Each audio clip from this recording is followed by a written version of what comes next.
नमस्कार दोस्तों, कैसे हैं आप लोग सब। तैयारी ठीक चल रही है। हमारा द्वारा जो प्रयास किया जा रहा है उसे आपके समझ में आ रहा होगा।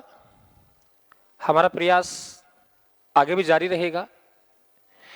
हम लोग जो चर्चा करेंगे आज वे राजस्थान का एकीकरण का ही दूसरा पार्ट है। पिछले पार्ट में मैंने बताया था कि जोधपुर के महाराजा हनुमंत सिंह हैं।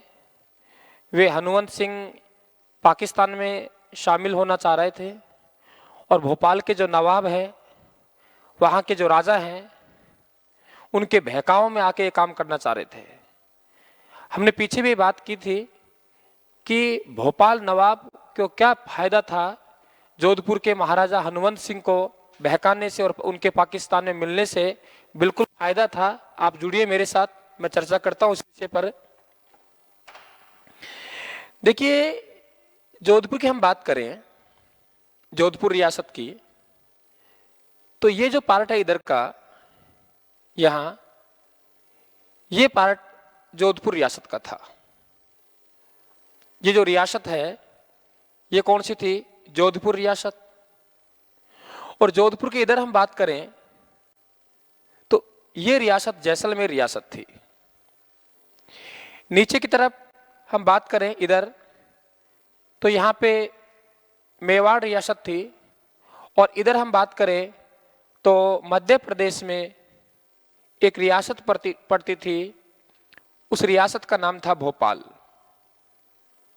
और भोपाल के जो नवाब थे उनका नाम हुआ करता था हमीदुल्ला खां। क्या नाम हुआ करता था? हमीदुल्ला खां। यानी भोपाल है, भोपाल के जो नवाब है उनका नाम है हमीदुल्ला खां। मेवाड़ के जो महाराणा हैं, मेवाड़ के महाराणा, इनका नाम है भूपाल सिंह। क्या नाम है? भूपाल सिंह। जोधपुर की हम बात करें, जोधपुर के महाराजा हैं, उनका नाम है हनुवंत सिंह, हनुवंत सिंह। और जैसलमेर के जो महाराजा हैं उनका नाम है महाराजा जवार सिंह, जयवार सिंह। आपको कई जगह रघुनाथ सिंह भी मिलेगा। जैसलमेर के महाराजा का नाम, जैसलमेर के महाराजा का नाम रघुनाथ सिंह भी मिलेगा। लेकिन हम बात करेंगे विलय पत्र पर हस्ताक्षर के समय, तो वहां जो महाराजा थे उनका नाम था जवाहर सिंह। रघुनाथ सिंह जी का निधन हो चुका था। तो ये स्थिति हमारी थी। और इधर पाकिस्तान था, पाकिस्तान। और पाकिस्तान में आप सब जानते हैं मोहम्मद अली जिन्ना थे।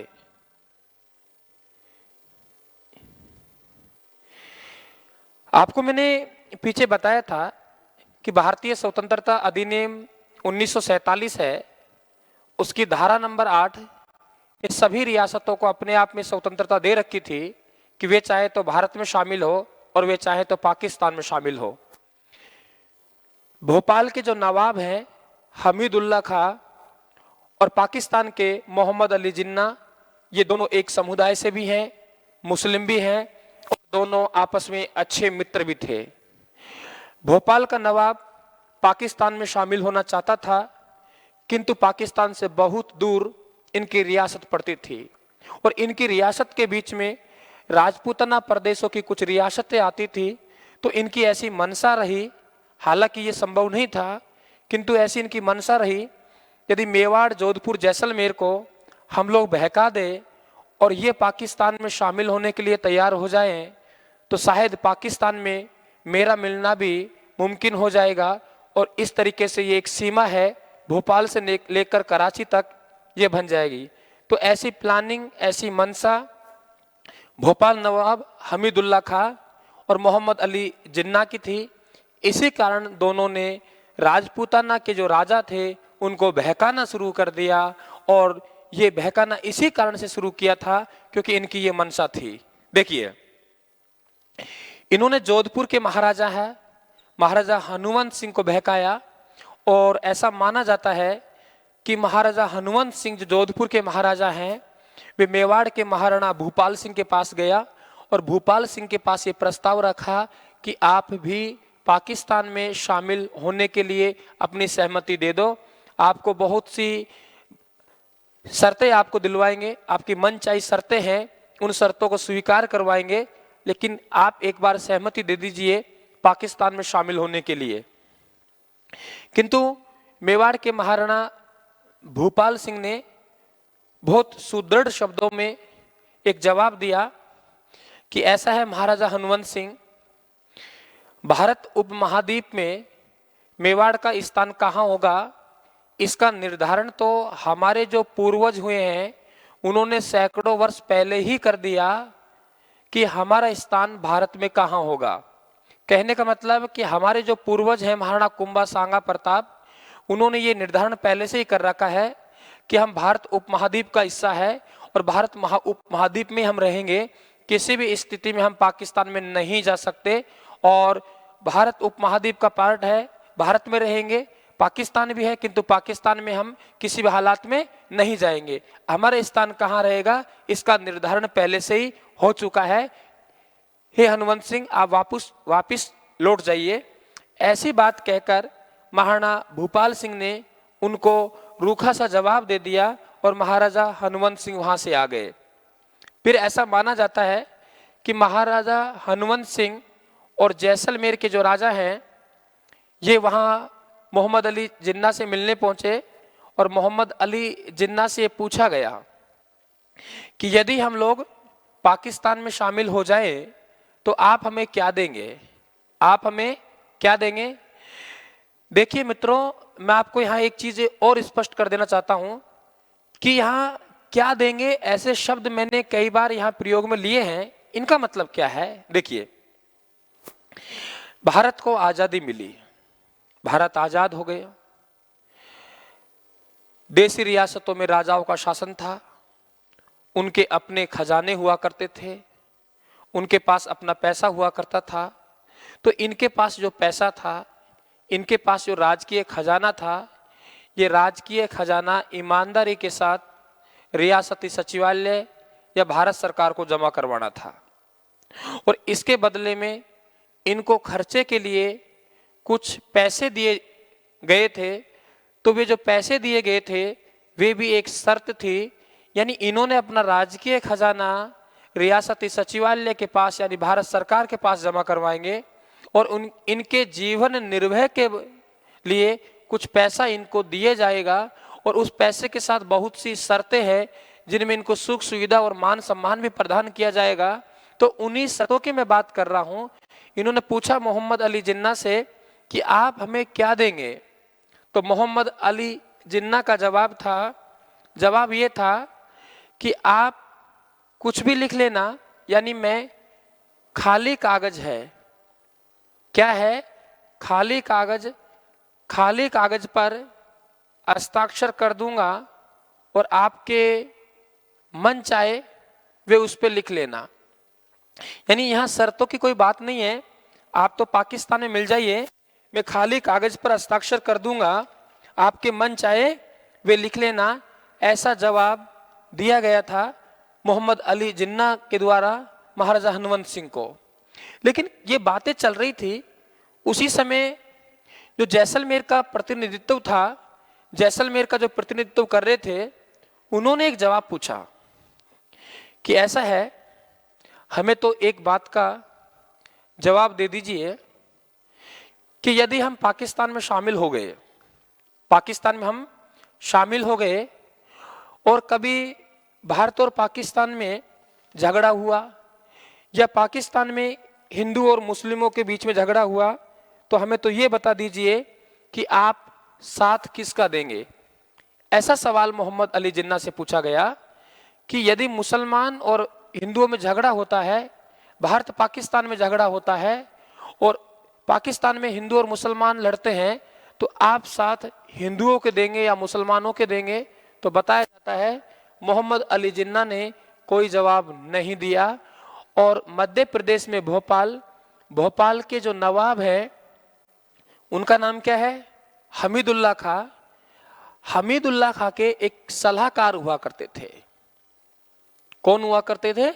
इनके एक सलाहकार हुआ करते थे और उनका नाम था जफरुतुल्ला खा। जफरुतुल्ला खा, ये इनके सलाहकार हुआ करते थे।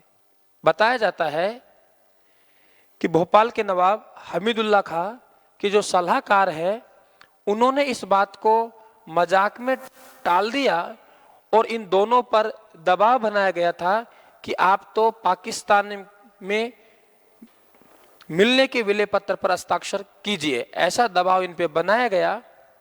किंतु महाराजा हनुमंत सिंह बात को समझ गए थे और उन्होंने ये तय किया कि हम जल्दीबाजी में कोई हस्ताक्षर नहीं करेंगे, हमें थोड़ा सा सोचने के लिए समय चाहिए। और ये कह के वहां से दिल्ली के लिए रवाना हुए और दिल्ली पहुंच गए। दिल्ली पहुंचने के बाद में जो रियासती सचिवालय है, क्या है? रियासती सचिवालय। रियासती सचिवालय के जो सचिव हैं उनका नाम क्या है? वीपी मेनन। वीपी मेनन के पास गए या वीपी मेनन ने इनको बुलाया तो इनसे हस्ताक्षर करने के लिए कहा।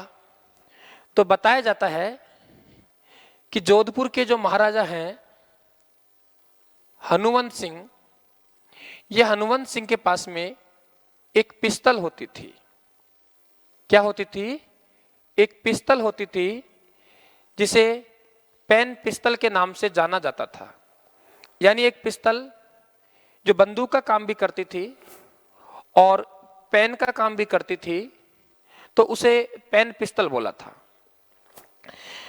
सचिव वीपी मेनन की कनपटी पर यह पेन पिस्तल को तानकर जोधपुर के महाराजा हनुमंत सिंह ने कहा कि मैं तुम्हारे दबाव में आने वाला नहीं हूं। यानी इन्होंने कहा कि मैं तुम्हारे दबाव में आने वाला नहीं हूं। तो प्रिय मित्रों, ये भी एक कथन बन गया है और ये कथन रहा है वीपी मेनन से जो बात कही थी जोधपुर के महाराजा हनुमंत सिंह ने, तो वहां पर यह कथन कहा गया था कि मैं आपके दबाव में आने वाला नहीं हूं। इनके बीच में आपस में यह वार्तालाप चल रहा था। तो ऐसा माना जाता है कि उसी समय जो माउंट बेटन है, वे माउंट बेटन वहां उपस्थित हुए और माउंट बेटन ने इनकी पेन पिस्तल को छीन लिया और छीनकर इनसे वहां हस्ताक्षर करवाए गए थे। आज भी ये पेन पिस्तल है, ये इंग्लैंड के क्लब में है, क्योंकि माउंट बेटन यहां से गए थे तो माउंट बेटन इस पेन पिस्तल को साथ में ही ले गए थे। तो इस प्रकार से जोधपुर के महाराजा हनुमंत सिंह से राजस्थान में या भारत में विलय होने के प्रपत्र पर हस्ताक्षर करवाए गए थे। तो इस तरीके से जोधपुर के महाराजा हनुमंत सिंह भोपाल के नवाब हमीदुल्ला खां और मोहम्मद अली जिन्ना के बहकावे में आए थे। जो भी बात है वे आपके सामने स्पष्ट रूप से यहां मेरे द्वारा समझाई गई है और आपके सामने बोर्ड पर रखी हुई है। आराम से इसको समझ लें। कहानी यही है कि मध्य प्रदेश के भोपाल के नवाब हमीदुल्ला खां और पाकिस्तान के मोहम्मद अली जिन्ना राजस्थान की कुछ रियासतों को पाकिस्तान में मिलाना चाहते थे। भोपाल के नवाब हमीदुल्ला खां ये चाहता था कि मेरी रियासत पाकिस्तान से बहुत दूर पड़ती है और पाकिस्तान और मेरी रियासत के बीच में राजस्थान की कुछ रियासतें आती हैं, तो अगर वे रियासतें पाकिस्तान में मिल जाएं तो मेरा पाकिस्तान में मिलना थोड़ा आसान हो सकता है। एक स्क्रीनशॉट आप इसका ले लीजिए, बाकी आगे चर्चा जारी रहेगी।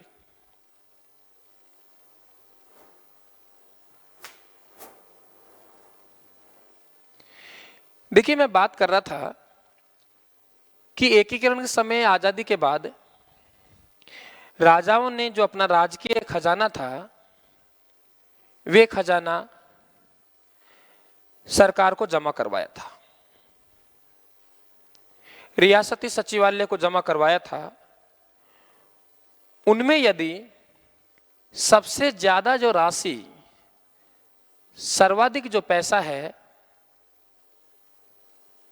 वे जमा करवाया तो बीकानेर के महाराजा ने करवाया। कहां के महाराजा ने? बीकानेर के महाराजा ने करवाया। और बीकानेर के महाराजा का नाम है शार्दुल सिंह। महाराजा शार्दुल सिंह जी ने 4 करोड़, कितने करोड़? 4 करोड़ 87 लाख रुपए जमा करवाए थे। यानी राजस्थान में जो 19 राजा हैं, 19 राजाओं में से सबसे ज्यादा जो राशि जमा करवाई थी वे बीकानेर के महाराजा शार्दुल सिंह द्वारा 4 करोड़ 87 लाख रुपए जमा करवाई गई थी। दूसरे नंबर पर जो राशि जमा करवाई वे जोधपुर के महाराजा ने करवाई। और जोधपुर के महाराजा हनुमंत सिंह जी हैं। अभी हमने चर्चा की थी, जोधपुर के महाराजा हनुमंत सिंह ने जो राशि जमा करवाई थी वे राशि 4 करोड़ 75 लाख रुपए करवाई थी। तो आपसे सवाल पूछा जाए कि एकीकरण के समय देशी रियासत के राजाओं ने जो राशि जमा करवाई थी उसमें सर्वाधिक राशि किस रियासत के राजा ने करवाई? तो बीकानेर रियासत के राजा महाराजा शार्दुल सिंह जी ने करवाई। राशि आपसे पूछी जाए तो 4 करोड़ 87 लाख रुपए है। जोधपुर रियासत ने 4 करोड़ 75 लाख रुपए जमा करवाए। तो ये सवाल भी आजकल के जो एग्जाम हो रहे हैं उनमें पूछे जा रहे हैं। मैं यहीं पे एक चर्चा और करूंगा कि जो राजस्थान में सिरोही रियासत थी, कौन सी रियासत? सिरोही रियासत। सिरोही राजस्थान में गुजरात और राजस्थान के बॉर्डर पर स्थित थी। रियासत का नाम क्या है? सिरोही। इधर राजस्थान है और इधर गुजरात है। क्या नाम है? गुजरात है। और आपकी जानकारी में होगा कि सरदार वल्लभ भाई पटेल गुजरात के रहने वाले थे और रियासती सचिवालय के ये अध्यक्ष भी थे। और रियासतों का जो विलय किया जा रहा है उसके लिए सर्वोच्च जो एजेंसी है वे एजेंसी रियासती सचिवालय है। सरदार वल्लभ भाई पटेल गुजरात के रहने वाले थे और उनकी एक मंशा थी कि जो सिरोही है महत्वपूर्ण पर्यटन स्थल है, इसे गुजरात में कैसे ले जाया जाए। तो सरदार वल्लभ भाई पटेल ने एक योजना बनाई। वल्लभ भाई पटेल ने एक योजना बनाई और इस योजना के तहत सिरोही को बंबई प्रांत का अंग बना दिया गया। कौन से प्रांत का? बंबई प्रांत का अंग बना दिया। इसका मतलब यह हुआ कि आजादी के बाद जो सिरोही रियासत है उस सिरोही को एक बार गुजरात में ले जाया गया, यानी बंबई प्रांत का अंग बना दिया। किंतु ये सिरोही वर्तमान में तो राजस्थान में ही है। तो इसे हम वापस कैसे लेके आए उसके बारे में भी हमको यहां समझना पड़ेगा, क्योंकि राजस्थान के तब हम एकीकरण के चरण पढ़ेंगे और राजस्थान के एकीकरण के चरणों की हम चर्चा करेंगे तो वहां हमें इस बात की जरूरत पड़ेगी कि सिरोही एक बार बंबई प्रांत में चले भी गया तो वे वापिस आया, तो वापिस किस प्रकार से आया और कितने टुकड़ों में आया उसकी चर्चा यदि हम यहां कर लेंगे तो एकीकरण के तब हम चरण पढ़ेंगे, विशेषकर चरण नंबर 6 और चरण नंबर 7, तो ये जानकारी वहां हमारे काम देगी। इसलिए हम यहां चर्चा कर लेते हैं। देखिए, यह तय हो चुका है कि सिरोही राजस्थान का अंग नहीं रहा, सिरोही बंबई प्रांत का अंग बन गया। और यह भी तय है कि सिरोही वर्तमान में राजस्थान में है। देखो, तब सिरोही को बंबई प्रांत का अंग बनाया गया, तो हमारे प्रदेश के जो नेता हैं, हीरालाल शास्त्री हैं और भी नेता हैं, उन्होंने एक पत्र लिखा था। वे पत्र सरदार वल्लभ भाई पटेल को लिखा, उस पत्र का कोई जवाब नहीं मिला। तो फिर दोबारा पत्र लिखा, उसका कोई जवाब नहीं मिला। तो फिर इन्होंने पत्र जो लिखा वे पंडित जवाहरलाल नेहरू को लिखा, और अब की बार ये लिखा कि ऐसा है जी, सिरोही में एक गांव पड़ता है और उस गांव का नाम है आथल गांव। ये एक सिरोही जिले का एक गांव है, और इस आथल गांव में गोकुल भाई भट्ट का जन्म हुआ, यानी यहां के रहने वाले हैं गोकुल भाई भट्ट। तो हमारे नेताओं ने कहा कि गोकुल भाई भट्ट की हमें जरूरत है, बिना गोकुल भाई भट्ट के हम राजस्थान के प्रशासन नहीं चला सकते, हम राजस्थान को नहीं चला सकते, हमें तो गोकुल भाई भट्ट चाहिए। गोकुल भाई भट्ट का जन्म हाथल गांव में हुआ, तो हमने इनका नाम लेके सिरोही को मांगने का प्रयास किया। लेकिन तब ये बात सरदार वल्लभ भाई पटेल के पास पहुंची कि राजस्थान प्रदेश के वासियों की मुख्य मांग ये है कि उन्हें गोकुल भाई भट्ट चाहिए। तो सरदार वल्लभ भाई पटेल बहुत तेज तर्रार दिमाग के व्यक्तित्व थे, तो उन्होंने इसका जवाब दिया, देखिए राजस्थान वासियों की मांग को मैं पूर्ण कर सकता हूं, और इस मांग को उन्होंने पूर्ण कर दिया। लेकिन पूर्ण किस तरीके से किया, देखिए उसने क्या किया कि जो सिरोही रियासत है इसके 2 टुकड़े कर दिए। कितने टुकड़े कर दिए? 2 टुकड़े कर दिए। और इसमें से जो आबू देलवाड़ा है, क्या नाम है? आबू देलवाड़ा। ये आबू देलवाड़ा को छोड़कर, आबू देलवाड़ा को छोड़कर जो शेष सिरोही है, जिसमें गोकुल भाई भट्ट का एक गांव आता है हाथल गांव, ये राजस्थान को दे दिया। किस प्रांत को दे दिया? राजस्थान को दे दिया। और ये दिया गया 26 जनवरी 1950 ईस्वी को। समझ आया आपके? क्या किया है? जो महत्वपूर्ण पर्यटन स्थल हैं वे माउंट आबू में है, तो आबू देलवाड़ा को बंबई प्रांत का ही अंग रखा, और शेष सिरोही यानी संपूर्ण सिरोही को राजस्थान को दे दिया गया, जिसमें हाथल गांव भी आ गया और गोकुल भाई भट्ट भी आ गया। और राजस्थान के वासी जो मांग कर रहे थे उस मांग की भी पूर्ति कर दी। किंतु जो चाहिए था गुजरात वालों को, वे गुजरात वालों ने रख लिया। इस तरीके से आबू देलवाड़ा हमें मिल गया। यानी मैं गलत बोल गया, आबू देलवाड़ा नहीं मिला, सिरोही हमें मिल गया। अब आगे जो हमें करना है वे आबू देलवाड़ा को वापस लाना है। 26 जनवरी 1950 को भारतीय संविधान लागू हो गया। उसके बाद में देश के लिए कानून बन गया और एक आयोग का गठन हुआ, भाषाई आधार पर पुनर्गठन आयोग। वे आयोग ने आगे चल के सिफारिश की कि देखिए आबू देलवाड़ा है, जो आबू देलवाड़ा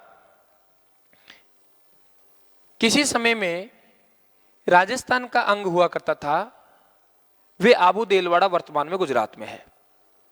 वे आबू देलवाड़ा राजस्थान का अंग है और राजस्थान को ही मिलना चाहिए। तो इस प्रकार से एकीकरण का जो 7वां चरण हम पढ़ेंगे, कौन सा चरण?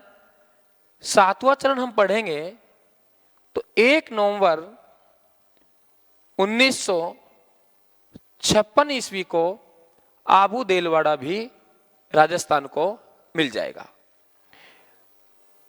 दोबारा फिर समझ लीजिए कि सिरोही को गुजरात का अंग बना लिया, वापिस सिरोही लेके आएंगे हम, लेकिन हमें 2 चरणों में सिरोही मिलेगा। 26 जनवरी 1950 को आबू देलवाड़ा को छोड़कर संपूर्ण सिरोही मिल जाएगा और 1 नवंबर 1956 को आबू देलवाड़ा भी हमें वापस मिल जाएगा और फिर ये आज का राजस्थान हमारे अस्तित्व में आएगा। तो सिरोही रियासत को 2 चरणों में राजस्थान में विलय किया गया। राजस्थान की ऐसी कौन सी रियासत है जिसे 2 चरणों में राजस्थान में विलय किया गया? तो वे रियासत कौन सी है? सिरोही रियासत है। इसका एक स्क्रीनशॉट ले लीजिए आप, बाकी आगे चर्चा करता हूं।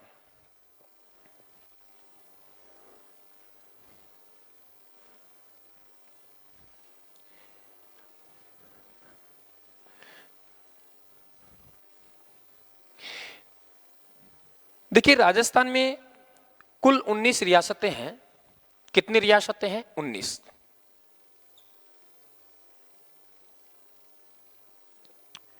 और 3 ठिकाने हैं। कितने ठिकाने हैं? 3। और 1 केंद्र शासित प्रदेश है। केंद्र शासित प्रदेश, इन तीनों को मिला के हमारा एक प्रदेश राजपूताना राजस्थान बनता था। ये 19 रियासतों में यदि हम बात करें सबसे प्राचीन रियासत की, सबसे प्राचीन रियासत कौन सी थी? दूसरी हम बात करें कि सबसे नवीन रियासत, कि सबसे नवीन रियासत कौन सी थी? आगे हम बात करें कि क्षेत्रफल की दृष्टि से, किसकी दृष्टि से? क्षेत्रफल की दृष्टि से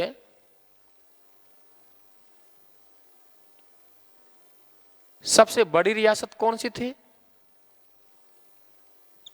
और सबसे छोटी रियासत कौन सी थी? फिर हम बात करें जनसंख्या की दृष्टि से, जनसंख्या की दृष्टि से तो इसके भी 2 पार्ट बनेंगे। सबसे बड़ी कौन सी थी और सबसे छोटी कौन सी थी? यानी इनसे संबंधित भी सवाल परीक्षाओं में पूछे जाते हैं। देखिए, सबसे प्राचीन की हम बात करें तो हम लोग यही पढ़ते हैं कि राजस्थान में सबसे प्राचीन जो राजवंश रहा है वे राजवंश मेवाड़ का रहा है। तो राजस्थान की जितनी भी रियासतें हैं उनमें सबसे प्राचीन जो रियासत है वे रियासत कौन सी है? मेवाड़ है। सबसे प्राचीन रियासत कौन सी है? मेवाड़। देखिए, सबसे नवीन रियासत आपको ध्यान में हो तो हम लोगों ने आश्रित और सहायक संधियां पढ़ी थी। वहां कोटा रियासत का विभाजन किया गया था और कोटा रियासत से झालावाड़ को अलग किया गया था। किसको अलग किया? झालावाड़ को। यह समय था 10 अप्रैल 1838 ईस्वी का। यानी राजस्थान की 19 जो रियासतें हैं उनमें सबसे अंत में जिस रियासत का गठन हुआ है वे रियासत झालावाड़ है। 10 अप्रैल 1838 ईस्वी को हुआ और इसके जो पहले राजा हैं उनकी भी हमने चर्चा की थी। उनका नाम था झाला मदन सिंह। तो सबसे नवीन रियासत कौन सी हो गई? झालावाड़। और झालावाड़ के जो पहले राजा हैं उनका नाम क्या है? झाला मदन सिंह। क्षेत्रफल की दृष्टि से हम बात करें तो क्षेत्रफल में आज भी जो मारवाड़ का इलाका है, पश्चिमी राजस्थान के जो जिले हैं वे आकार में बड़े हैं। वर्तमान में सबसे बड़ा जिला है क्षेत्रफल की दृष्टि से वे जयपुर है, जैसलमेर है। क्षेत्रफल की दृष्टि से सबसे बड़ा जो जिला है वे जैसलमेर है। किंतु जनसंख्या की दृष्टि से सबसे बड़ा जो जिला है वे जयपुर है। हम बात करेंगे क्षेत्रफल की दृष्टि से सबसे बड़ी जो रियासत है वे मारवाड़ है। मारवाड़ में आज का अकेला जोधपुर नहीं आता था, जोधपुर के आसपास का इलाका भी उस समय मारवाड़ में आता था। इसलिए राजस्थान की क्षेत्रफल की दृष्टि से सबसे बड़ी जो रियासत है वे कौन सी हो गई? जोधपुर रियासत हो गई, यानी मारवाड़ हो गई। अगर क्षेत्रफल की दृष्टि से ही हम सबसे छोटी रियासत की बात करें तो वे रियासत कौन सी है? शाहपुरा है। कौन सी है? शाहपुरा। जनसंख्या की हम बात करें तो राजस्थान में जनसंख्या आज जयपुर में ज्यादा है और उस समय भी जयपुर में ज्यादा थी। इसलिए जनसंख्या की दृष्टि से राजस्थान की सबसे बड़ी रियासत कौन सी थी? जयपुर थी। जनसंख्या की हम बात करें तो जो रियासत क्षेत्रफल में छोटी थी वे रियासत जनसंख्या की दृष्टि से भी छोटी थी, यानी कौन सी? शाहपुरा। तो हम लोग बात करें सबसे प्राचीन रियासत मेवाड़, सबसे नवीन रियासत झालावाड़, क्षेत्रफल की दृष्टि से सबसे बड़ी रियासत मारवाड़, क्षेत्रफल की दृष्टि से सबसे छोटी रियासत शाहपुरा, जनसंख्या की दृष्टि से सबसे बड़ी रियासत जयपुर और सबसे छोटी रियासत कौन सी हो गई?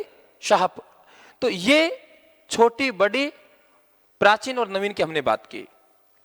तो आज की वीडियो में इतना ही। आगे हम लोग बात करेंगे, वे बात करेंगे कि कौन सी रियासत का राजा कौन था और उसके बाद में एकीकरण जो हुआ, एकीकरण के जो चरण बने उनकी हम चर्चा करेंगे। आज के वीडियो में बस इतना ही। आप सबका धन्यवाद। राम राम।